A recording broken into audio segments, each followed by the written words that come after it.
Vamos abrir as nossas Bíblias no primeiro livro dos Reis, capítulo 17. Nós vamos ler do versículo 1 ao 6.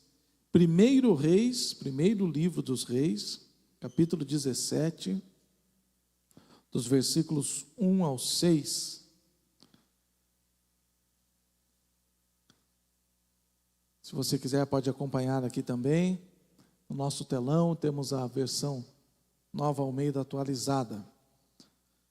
O texto diz assim: Então Elias, o tesbita, dos moradores de Gileade, disse a Acabe: Tão certo como vive o Senhor, Deus de Israel, a quem eu sirvo, não haverá orvalho nem chuva nos próximos anos, a não ser quando eu disser. Então a palavra do Senhor veio a Elias dizendo: Sai daqui e vai para o leste e esconda-se junto ao ribeiro de Querite, nas imediações do Jordão. Você beberá da água do ribeiro, e eu ordenei aos corvos que sustentem você naquele lugar. Elias foi e fez segundo a palavra do Senhor. Retirou-se e ficou morando junto ao ribeiro do Querite, nas imediações do Jordão. Os corvos lhe traziam pão e carne pela manhã, bem como pão e carne ao anoitecer, e ele bebia a água do ribeiro. Amém. Você pode se assentar. Esses dias eu estava mexendo no meu celular e achei este esboço. Devo ter pregado há uns 8 ou 10 anos atrás, quem sabe, essa mensagem, que era Os 3 Segredos do Riacho do Querite, o título, né? Ou 3 características do Riacho do Querite. E hoje eu gostaria de falar neste mesmo esboço, mas com o tema 2 passos para vivermos o sobrenatural de Deus. 2 passos para vivermos o sobrenatural. Primeira coisa, irmãos, nós precisamos entender por que é que precisamos viver o sobrenatural. Muitos cristãos ainda não compreenderam a profundidade, a extensão, a largura, a altura da vida cristã. As características da vida cristã. Hoje nós estamos vivendo uma geração de crentes rasos. Crentes que não leem a Bíblia, crentes que não estudam a Bíblia, crentes que não oram e são arrebanhados por falsos líderes. E as igrejas estão aí abarrotadas de pessoas que a única coisa que faz é dançar na hora do louvor, conforme o ritmo das luzes piscando, quer muitas vezes chorar, mas quando volta para a sua casa, ao sair da porta do templo, são pessoas iguais ao mundo, com as mesmas características, com o mesmo entendimento de vida espiritual, ou com a falta de entendimento da vida espiritual. Por que é que nós precisamos viver o sobrenatural de Deus? Porque a nossa vida, além de física, é espiritual. As coisas acontecem primeiro no mundo espiritual, para depois acontecer no mundo físico. E os crentes estão levando uma vida rasa, sem compreender a batalha que nós estamos vivendo e enfrentando no nosso dia a dia, nas regiões celestiais. Por que é que nós precisamos viver o sobrenatural? Porque a nossa vida é espiritual, a nossa vida é física, e o que acontece no mundo espiritual é o que acontece no mundo físico. O que acontece lá é o que acontece aqui, não é o contrário. Não são as minhas ações que determinam o mundo espiritual. É o mundo espiritual que determina as minhas ações. Ou eu sou guiado pelo Espírito de Deus, ou guiado pelo Espírito do mundo. E as coisas que eu faço aqui são influências do mundo espiritual, agindo sobre a vida. As nossas batalhas acontecem primeiramente no mundo espiritual, e o mundo físico aqui é o reflexo do mundo espiritual. É interessante que todo mundo conhece a história de Sodoma e Gomorra. Deus desceu aqui nessa terra, mais 2 anjos, para destruir Sodoma e Gomorra. E qual foi a conversa de Deus com Abraão? Dizendo: olha, o pecado tem chegado, o clamor do pecado de Sodoma e Gomorra tem chegado a mim. E eu falei comigo mesmo, eu vou descer e vou ver, e se for verdade, eu vou destruir. Então a destruição de Sodoma e Gomorra não aconteceu quando os anjos chegaram lá e fizeram cair o fogo do céu. Aconteceu primeiramente na mente de Deus. Deus falou: se for verdade, eu vou destruir. Então, primeiramente, aquela destruição aconteceu no mundo espiritual, para depois acontecer no mundo físico. Outra passagem bem clara para entendermos isto é Daniel orando. Daniel era um homem de oração. Daniel orava 3 vezes ao dia. Daniel orava e Deus respondia. Daniel era lançado na cova dos leões, e os leões famintos, com a barriga roncando de fome, não podiam tocar, porque a oração dele era eficaz. Mas certa feita ele orou, e Deus falou para o anjo: leva lá a resposta da oração. E o anjo estava descendo, e quando ele estava descendo dos céus, para vir aqui trazer a resposta a Daniel, nas regiões celestiais aconteceu uma batalha, de 21 dias, os demônios segurando, interrompendo aquele anjo de descer aqui à terra e trazer a resposta da oração. Então, Daniel não estava aqui sem resposta porque Deus estava calado, porque Deus não queria responder, Deus já havia determinado a resposta. Mas o que acontece no mundo espiritual acontece no mundo físico. Então Deus envia um dos seus valentes, desce e resolve aquela questão, dizendo: acabou. Deus permitiu até agora, mas agora acabou a história. Saiam da frente que a resposta está chegando para Daniel. Aleluia. Então esse é o contexto, irmãos, que nós vivemos. Esse é o nosso contexto, o contexto cristão. Se nós não entendermos que as nossas batalhas são no campo espiritual, a gente vai levar a nossa vida de maneira natural e vai se estrumbicar, como diz o ditado. Vai ser derrotado, vai ser fracassado, vai ser humilhado. Vai viver de maneira deficiente na sua vida. Mas eu quero pegar aqui 2 características, ou 3 características, 2 passos e um resultado, do que estava acontecendo com Elias nessa situação. Nós entendemos que Elias disse: segundo a minha palavra, não vai chover. E Deus assinou embaixo dizendo: tá ok. Então você sai daqui e vai para o Riacho do Querite. A gente pensa que o Riacho do Querite, quem sabe, era um lugar bonito, mas Riacho do Querite era um lugar estreito, uma fenda profunda e estreita, um lugar desconfortável, um lugar sem visão, um lugar úmido, um lugar sem muita perspectiva e esperança. Era lá embaixo desta fenda, lá naquele fiozinho de água que corria lá embaixo desta fenda, é que Elias estava. Então esse é o contexto que nós vamos falar aqui nesta noite. Como a gente precisa dar 2 passos para viver o sobrenatural de Deus. A primeira coisa que nós precisamos entender, irmãos, que quando nós falamos de Riacho do Querite, ou Ribeiro do Querite, é um lugar de obediência. Riacho do Querite é um lugar de obediência. O primeiro passo para qualquer pessoa que deseja viver o sobrenatural de Deus é andar em obediência. Não há como ter uma vida cristã vivendo o sobrenatural, superando as barreiras, vencendo as adversidades da vida, se não estiver andando em obediência.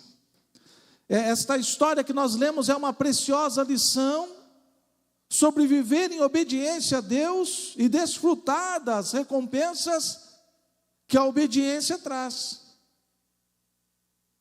Então tudo, quando nós falamos, irmãos, nós precisamos ter muito claro na nossa mente, que o reino de Deus não é só regras a serem cumpridas, mas são benefícios a serem vividos também. Deus nunca faz nada sem recompensar os seus filhos. Tudo que Deus faz, Ele recompensa. Ele disse: Adão, Eva, se vocês não comerem do fruto do conhecimento do bem e do mal, vocês vão viver eternamente. Vocês terão uma vida perfeita. Abraão, se você sair da tua terra e da tua parentela, eu vou fazer de você uma grande nação. Vou engrandecer o teu nome. Então sempre Deus traz uma exigência, mas as recompensas são sempre maiores do que as exigências. Muitas vezes as pessoas se assustam dizendo: mas se eu for ser um cristão, se eu for servir a Cristo, se eu for me ligar a uma igreja, eu vou ter que cumprir algumas exigências. Sim, mas as recompensas são muito maiores, são muito mais extraordinárias. Vale a pena nós servirmos a este Deus maravilhoso. Agora eu quero falar algumas características da obediência. A obediência não é um passe de mágica, a obediência ela é aprendida. Nós precisamos aprender a obediência. E muitas vezes nós temos que fazer tal qual Paulo fazia. Paulo dizia: eu preciso esmurrar o meu corpo. Eu preciso reduzir este meu corpo à escravidão, para que não prevaleça a vontade do corpo. Lembre-se que a Bíblia diz que o corpo milita contra o espírito e o espírito contra o corpo, porque o corpo quer as coisas deste mundo, enquanto o espírito quer as coisas de Deus. O nosso corpo, a nossa carne quer fazer tudo aquilo que é contra a vontade de Deus, enquanto o nosso espírito quer fazer tudo aquilo que é obediência à vontade de Deus. Então a obediência ela deve ser aprendida. E muitas vezes nós não nos sujeitamos ao trabalhar do Espírito Santo de Deus na nossa vida. Eu sou assim, eu era assim, eu cresci assim, você era assim, vou morrer assim. E aonde está o trabalhar do Espírito Santo? Olha, eu não mudo, eu sou sempre o mesmo. Não, nós precisamos ser trabalhados a cada dia. E se eu quero continuar andando em obediência à vontade de Deus, eu tenho que aprender todos os dias a obediência. A obediência não é um dom que vem, chegou em você agora. Eu era um rebelde, mas agora eu sou um obediente. Pode mandar qualquer coisa a Deus aí que eu vou obedecer. Não funciona assim. Eu quero ler um texto aqui, Hebreus 5:7, que diz assim: e ele, Jesus, nos dias da sua carne, tendo oferecido com forte clamor e lágrimas, orações e súplicas, a quem o podia livrar da morte, foi ouvido por causa da sua reverência. Embora fosse filho, aprendeu a obediência pelas coisas que sofreu.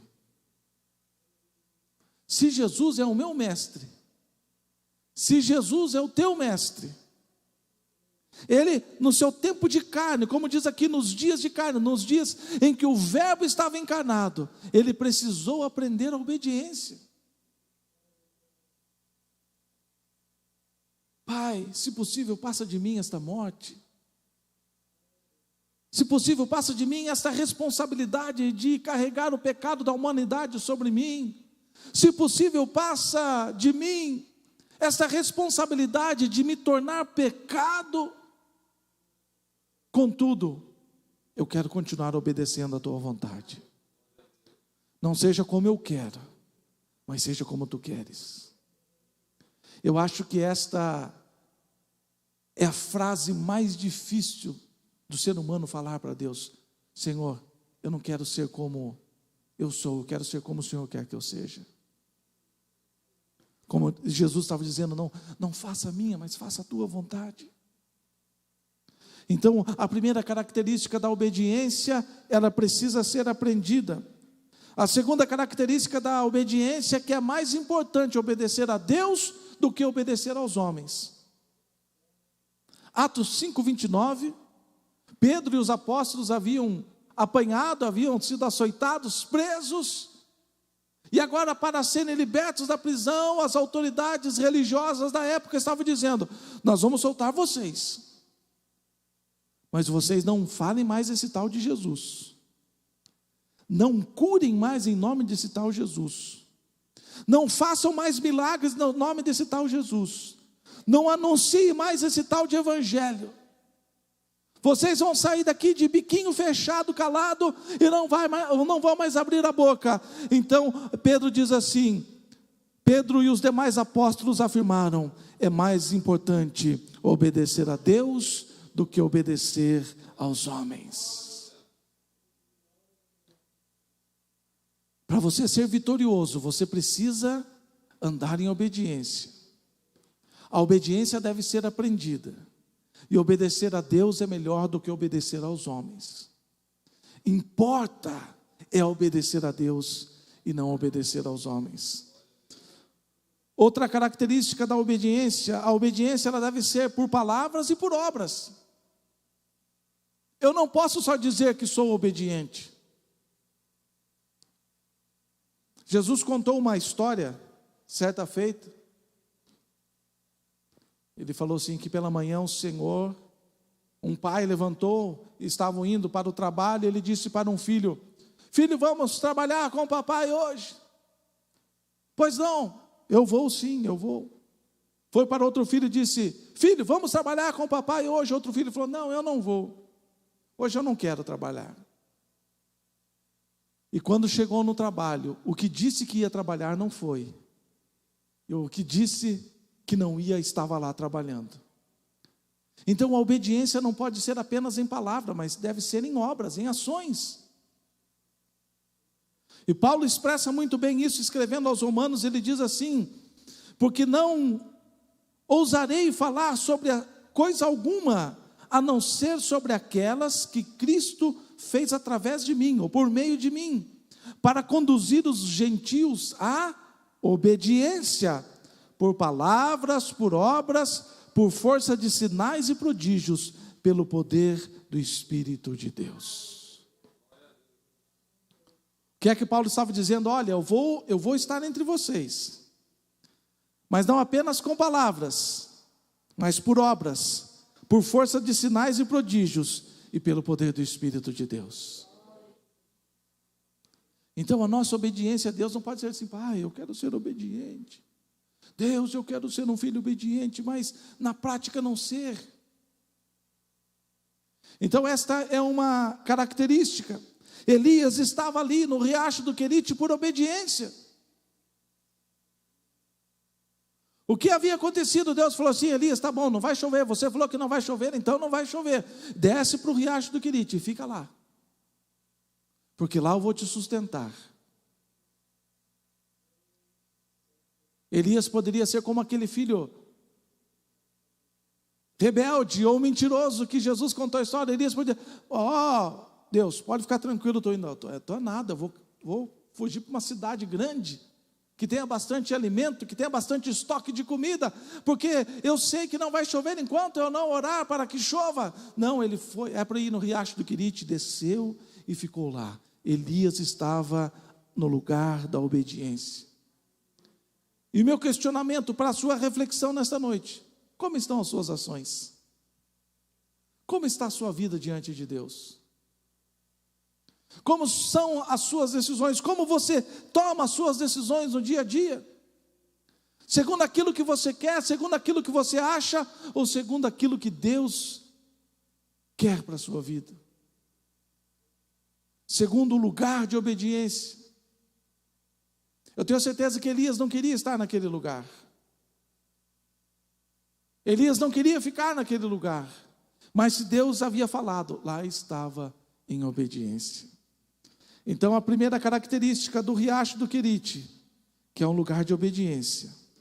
A segunda característica, que é um lugar de total dependência de Deus. Então lembre-se que nós estamos falando de 2 passos para vivermos uma vida sobrenatural, de coisas sobrenaturais, de ações sobrenaturais, de vitórias sobrenaturais, de conquistas sobrenaturais. O primeiro passo é o passo da obediência. O segundo passo é o passo da dependência total de Deus. Elias estava no riacho do Querite, dependendo totalmente de Deus. Deus falou assim: Elias, vai para o riacho do Querite, porque eu já ordenei. Não é que Deus ia ordenar, eu já ordenei. Os corvos irão te sustentar. No coração de Elias não havia nenhuma preocupação. No coração de Elias não havia nenhuma ansiedade. No coração de Elias não havia nenhum desespero. No coração de Elias não havia nenhum sentimento de que o que será amanhã? Como será o dia de amanhã? Elias estava naquele lugar, sabendo que o Deus que o havia conduzido até ali iria sustentá-lo, iria fazer com que ele vivesse momentos sobrenaturais na sua vida. Essa história que nós estamos lendo, que nós estamos aprendendo sobre esta parte da vida de Elias, nos dá uma compreensão real do real valor da dependência de Deus. Esta é outra coisa que os cristãos modernos não conhecem. Porque hoje, graças a Deus, nós vivemos num bom país. Apesar de todas as dificuldades que nós temos, apesar das brigas políticas que nós temos, o nosso país é abençoado. É um povo abençoado. Temos uma economia abençoada. Nós temos fartura de maneira abençoada. O nosso país é uma bênção. Os nossos governantes são uma bênção. E nós temos que aprender isso, irmãos. A palavra do Senhor diz para orar pelos nossos reis, pelas nossas autoridades, fazer orações, ações de graças. Muitas vezes nós estamos só criticando, mas nós devemos orar: Deus, eu abençoo o presidente da nação brasileira, eu abençoo o vice-presidente da nação brasileira, eu abençoo os deputados federais, os senadores, os ministros do STF. Nós somos o povo que está aqui na terra para abençoar a nossa liderança. Nós temos que abençoar, irmãos. Deus abençoe a nação brasileira, Deus abençoe o governo do Paraná, Deus abençoe o governo da cidade de Campo Largo, Deus abençoe as nossas autoridades. A Bíblia diz: orem para que os governantes governem bem, para que vocês tenham vida mansa e tranquila. Então é nosso dever abençoar as nossas autoridades. Nós precisamos, irmãos, estava falando aqui sobre o real valor da dependência de Deus. Eu estava falando que nós vivemos num bom país, que nós não temos falta de nada. Louvado seja Deus por isto. Não nos falta combustível, não nos falta carro, não nos falta alimento, não nos falta vestes, não nos falta roupa, não nos falta liberdade. Que país extraordinário! E muitas vezes isto nos gera uma dependência das coisas aqui da terra. Eu trabalho, eu tenho saúde, eu tenho condição, eu estou fazendo pelos meus méritos, pela minha própria força, eu não preciso de Deus. Esses dias um cantor famoso da nação brasileira, ele disse assim, alguém perguntou: e Deus? Ele falou assim: eu não preciso de Deus, desde que Ele não me atrapalhe já está muito bom. Que Deus fique fora da minha história já está legal, Ele que não se meta comigo. Isso que Ele quis dizer. Porque vai tudo bem, tem saúde, tem dinheiro, tem fama. Mas a história de Elias está nos ensinando que se nós quisermos viver o sobrenatural, nós temos que ter total dependência em Deus. A dependência de Deus gera misericórdia e libera graça. O escritor dos Hebreus 4,16 diz assim: portanto, aproximemo-nos do trono da graça com confiança, a fim de recebermos misericórdia e encontrarmos graça para ajuda em momento oportuno. O que é que o escritor dos Hebreus está dizendo? Quando nós vamos em direção a Deus, quando nós vamos em direção ao trono da graça, portanto, aproximemo-nos do trono da graça. O que significa aproximar? Dependência. Chega diante de Deus e fala: eu preciso de Ti, eu dependo de Ti.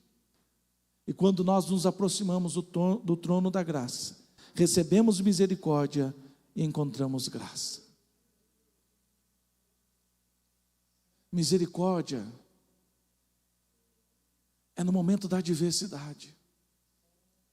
Misericórdia é para o tempo do caos. Misericórdia é para o tempo da aflição. Misericórdia é para o tempo em que as palavras não resolvem. Misericórdia é para o tempo que falta o abraço. Misericórdia é para o tempo da adversidade. Mas se nós estivermos dependendo de Deus, receberemos misericórdia e ainda encontraremos graça. Oh, aleluia! A dependência de Deus também gera suprimento. Paulo, escrevendo aos Filipenses 4,19, ele diz assim: e o meu Deus, segundo a sua riqueza em glória, há de suprir em Cristo Jesus tudo aquilo que vocês precisam. Tudo aquilo que vocês precisam. O meu Deus, segundo a sua riqueza. Se já é extraordinária a riqueza da terra, imagine a riqueza de Deus. Essa semana, passei numa região, pensa numa região que tem casa bonita. Pensa um povo que gosta de casa bonita. E a gente passando na estrada e olhando uma casa mais bonita que a outra, uma maior que a outra, uma mansão mais bonita que a outra. É bonita a riqueza. É bonito alguém com um carro novo, com um carro brilhando, zerinho, sem placa. A riqueza é bonita, mas essa riqueza do mundo não chega nem perto da riqueza de Deus. Às vezes a gente fica falando: oh, fulano comprou um jatinho, fulano agora viaja no seu jato particular. Mas esta riqueza é banal perto da riqueza de Deus. E Paulo está dizendo que o meu Deus, segundo a riqueza e a glória que Ele tem, há de suprir em Cristo Jesus todas as nossas necessidades. Isso significa que se nós dependemos totalmente de Deus, não precisamos de nenhuma outra fonte. Oh, louvado seja o nome do Senhor. Quando nós depositamos a nossa confiança, quando nós depositamos a nossa dependência no homem, a gente fica pensando: será que fulano vai falhar? Será que fulano vai cumprir a sua palavra? Será que fulano vai honrar com o compromisso que ele estabeleceu? O ser humano falha. Às vezes está mal intencionado. Às vezes muda de intenção, muda de propósito, muda de planejamento, de plano para a vida. Mas Deus, Ele não muda. E quando nós colocamos a nossa dependência, como Elias estava no riacho do Querite dizendo: Senhor, se não for a tua misericórdia, a tua graça, se não for a tua riqueza suprindo as minhas necessidades, eu vou morrer nesse riacho aqui, quem sabe ninguém me ache aqui, quem sabe eu morra e sirva de alimento para os corvos, mas eu estou dependendo de Ti. Aleluia, louvado seja o nome do Senhor. Elias estava ali, dependendo totalmente de Deus. E você precisa também aprender esta dependência. Deus, estou dependendo de Ti. Humanamente parece não haver mais jeito, humanamente parece não haver mais recursos, mas eu continuo dependendo de Ti. Oh, louvado seja o nome do Senhor. E quando nós damos estes dois passos, o passo da obediência e o passo da dependência em Deus, o lugar onde nós estamos, se transforma em um lugar para vivermos o sobrenatural. Elias estava em obediência e dependência de Deus, e estava vivendo coisas sobrenaturais.